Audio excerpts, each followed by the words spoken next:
The agent placed a bomb that was about to explode on his foot, and when the red light came on, he rode his bike to the middle of the road. The two black SUVs on the left were his targets. Since he couldn't get through, he naturally pushed aside the rear car's side mirror. The gang boss in the car didn't notice anything unusual. Just like that, Jimmy smoothly made his way to the front car and quietly installed the bomb under the car's chassis. When the rear driver leaned out to adjust the mirror, he quickly put on his gas mask and fired a poison gas bullet at the driver. The two people in the front seats instantly passed out. Only then did the bodyguard in the front car realize the danger, but the car door was blocked by the bike and couldn't be opened immediately. Eventually, Jimmy threw the unconscious rear driver out of the car and successfully hijacked the gang boss inside. But just as he was driving away, the bodyguards in the front car had already pushed the bike aside, opened the door, and caught up, firing wildly at the rear car. Fortunately, all the windows were bulletproof glass. The two bodyguards fired over a dozen shots but couldn't penetrate them. Watching their boss get taken away, the bodyguards were very unwilling to give up and prepared to drive after him.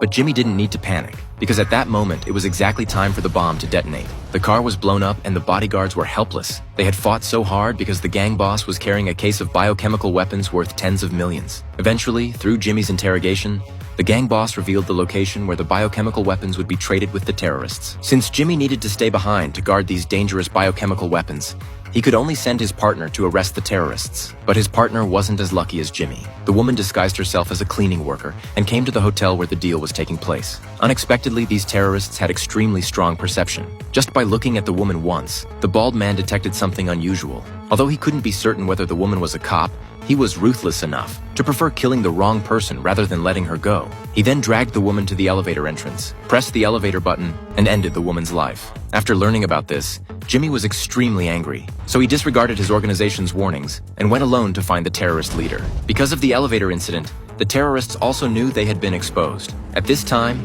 they were rushing to the airport to escape the city, so they didn't get out of the car for a direct gunfight with Jimmy. They just had two bodyguards fire a few shots, which kept Jimmy from being able to get close to their car, so he simply made a turn and drove into a side road. Seeing Jimmy's car disappear from their view, the terrorists all thought they were safe. But unexpectedly, while waiting at a red light, Jimmy suddenly appeared on another road and floored the gas pedal, ramming straight towards them.